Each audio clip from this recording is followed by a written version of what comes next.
It has been a week, but I finally got around to splicing Sterling's new rope. This is Triad, the 11.9 millimeter 32 strand double braid from Sterling. And I'm super excited about this rope because, as you know, I've been working with Blue 32, doing some splicing with that. And Blue 32 from Yale is also a 32 strand double braid rope. And that double braid means that we have some more possibilities when it comes to splicing it. Usually we can splice conventional kern mantle ropes like Sterling has a great portfolio of, but we're going to be using more of kind of like adrenaline, straightforward berry splice, whereas it's kind of fun with these double braid ropes to be able to do that more 24 strand modified double braid splice. So the basis of this splice for me kind of comes from I had adapted kind of the Teufelberger Tachyon Splice to Blue 32, and then I'm taking that, what I learned from Blue 32, to splicing this 11.9 millimeter Triad. So basically what the splice is it's a double braid core diminished splice. But because all of these ropes are just a little bit different, we have to change certain things when we go to splicing these ropes. But if we're going along with this splice, like I do for Blue 32, the first thing is it's still a 32 strand cover. So we're still going to be tapering the cover by 50% for the section of the cover that gets reinserted into the core. But the place where this is going to start to differ, because all of these ropes are different, is that when it comes to the core tapering, now with 32 strand cover ropes, the cover is very dense and it can be very difficult to extract the core from the rope. So what I do to make my life easier is I taper the core before I extract it from the cover, which means that you do need to put your termination for the splice. Usually we tie a knot like 5 fid lengths for Mark B. I'll go about 7, maybe 8 if the cover is really tight, because I'm going to have to extract quite a bit of core from the end of the rope to be able to pre-taper it. So I'm gonna, when I make my mark at Mark B, I'm going to mark it through the cover so that I can see my mark when I pull the core out. And then I'm going to make my marks and then taper the core before I remove it. Now, with Triad, it's a little bit different than Blue 32. So there's 2 varieties of Blue 32. The 11.5 mil has no inner cores. So we have the braided inner core, and then in the 11.7 millimeter version of Blue 32, there is a braided inner core, but it also has some parallel cores to give it that extra size and bring it up to the classic 11.7 millimeters. Whereas in Triad, or we have the braided cover and then the braided inner core, but within the braided inner core there are 4 fairly substantial parallel inner cores like a regular kern mantle rope. So I noticed that when I did my first impressions video, and that's really going to change how the splice goes, because when I splice Blue 32, I had typically been tapering the core by about 25%. So I was removing 4 core strands from the core before I did my extraction, and then that was my core taper in the splice, was about 25% throughout, and that gave the splice a really nice feel. But because those parallel inner cores were so substantial in this Triad, what I decided I would do kind of on the fly while I was splicing it, is once I had removed those inner cores and kind of got a feel for the rope, I realized that just removing those inner cores was going to create the taper that I needed, which is really nice because it's easy to remove those inner cores. It can be a little bit tedious to remove to taper the braided core without causing bunching within the braided core. I had a bit of a learning curve with Blue 32. So I just went ahead, and this first splice that I've done, I just only removed the inner cores for the taper, and that made it plenty easy to extract. Because since we have pre-tapered it, the core that we are going to be extracting from our point B is going to be much smaller. Something else I would like to point out is that when I mark my splices, the things I bury and are not visible, I will mark in permanent marker, whereas the things like Mark B and Mark C, I am going to mark with thread so that I don't leave a mark on the outer cover of the rope.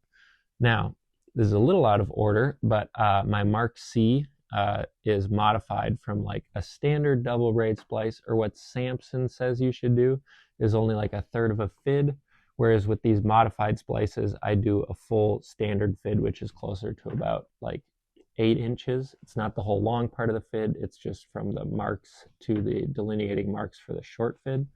So it's about a little over 8 inches, I think, because we need a little bit more back bury for this type of rope. Then once we have everything tapered, it comes back to burying. Now, because this is such a tight braid, it is going to be quite difficult to pull the back spliced section of the core that we're going to bury for that 8 inches. And something that I try to do to make it easier is one, pre-tapering the core, and then instead of using a wire fid to pull the core, I am going to use this soft fid from D-Splicer, which has a the part that actually pulls the rope is a Dyneema chafe sleeve, which is super low friction, and I think it makes it a lot easier to pull that section of the core through. It's still difficult, but it is much more possible than if you just tried to throw it through with a wire fid. So the combination of the pre-tapering and using the soft fid makes this step a lot easier. And then when it comes to, so kind of the part that makes or breaks any splice in making it feel nice and continuous is kind of this crossover section. So this area where we are burying the cover into the core and then tapering it to overlap with those inner cores that are coming from the rest of the rope is really important. We want to make sure that we do those tapers really, really well so that everything feels continuous instead of getting a weird diameter inconsistency some space down from the eye, which will either be a lump or it'll be a thin spot, and nobody likes to feel that thin spot. That does not inspire confidence in a splice. So we want to do this taper really, really well so that we have a consistent diameter through this section of the splice. So I just kind of eyeballed it since this is the first time, and I would say that my overlap is about 5.5 inches, and we're just doing really nice tapers on both of those. And I marked the core, the inner cores through the outer core so that I would have a good mark for where to start my taper. Because if I were to just pull those inner cores out and try to estimate it, it would be easy to mess up how far they're actually extracted from the rope. So it's very important to mark those inner cores before you start to remove them from the cover so that you can make that taper nicely. And then something that makes this different from a regular double braid splice and kind of harkens back to that Tachyon splice is that when we made our initial mark A, that was 1.5 or 1 and a short fid length instead of the regular just 1 fid length for a double braid splice. Because what that does is it gives us enough cover so that when we're burying this, we have enough cover that it exceeds what we need for this taper, so that we can make sure that we get the taper right every time. So we just start with that 1 1/4 so that when we get to this step and we're creating the overlap, that we have plenty to work with so we can make sure that we can milk the core over the cover, make a nice mark, and then make our taper back from there. So we have super nice, accurate tapering. And then because of how tight this cover was, I actually thought that it was going to be really difficult to start burying the eye. But it actually went really, really easy. I did not get that part on camera, but when I started, burying the eye, the core is sucking everything back up into the rope. I thought that was going to take a tremendous amount of force, because it sometimes does with tighter braided double braids. But in this instance, it just went really, really easily. And then I just finished it with my ratchet strap like I do for most of my splices, which is a whole lot easier than kind of bouncing in your saddle and just throwing your body weight against the eye of the splice to bury it. So really recommend this is super low tech. It's just a ratchet strap over a 2x4, and it works plenty good for applying up to 500 pounds of force to help bury these eyes all the way. And it's nice to preload the splice like that, because then you can feel your crossover area and see if you were successful in doing your tapers in the crossover, making sure that everything feels super nice and continuous. And this splice came out great. Everything feels really, really good. And we're just going to finish it off with some of my favorite rainbow whipping twine. And my favorite little thing to finish these whipping twines is, since these whipping twines are wax coated to hold them into place, you'll see that that wax gets kind of turned up and kind of white when you're whipping. And so if you just take a lighter and just pass the flame over it really quickly a couple times, it'll remelt that wax and make everything look super, super crisp on your whipping. But there we have it. This is a splice in Sterling Triad. And this is not the official splice, but I'm sure that they will be coming out with their official splice soon, because I saw in some of the paperwork that it looked like they are going to be making a slim I splice for this rope, which is super cool. I would assume it's probably going to be zigzag passable, since they used the verbiage, or since they used the wordage slim I think, or something like that. But anyways, this is the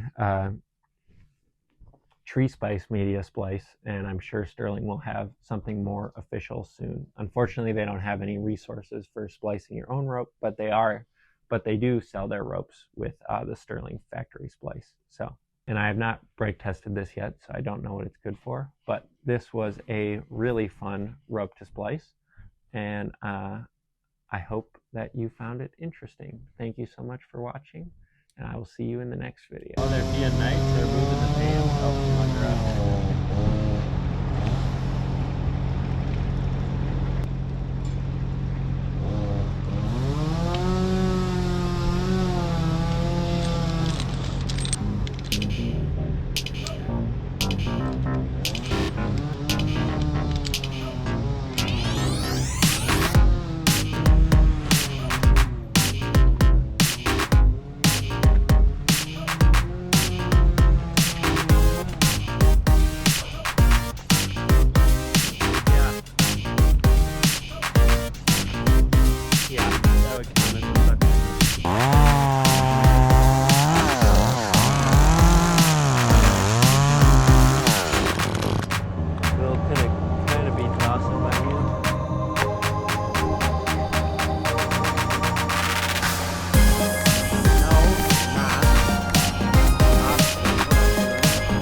Coming kind of past you.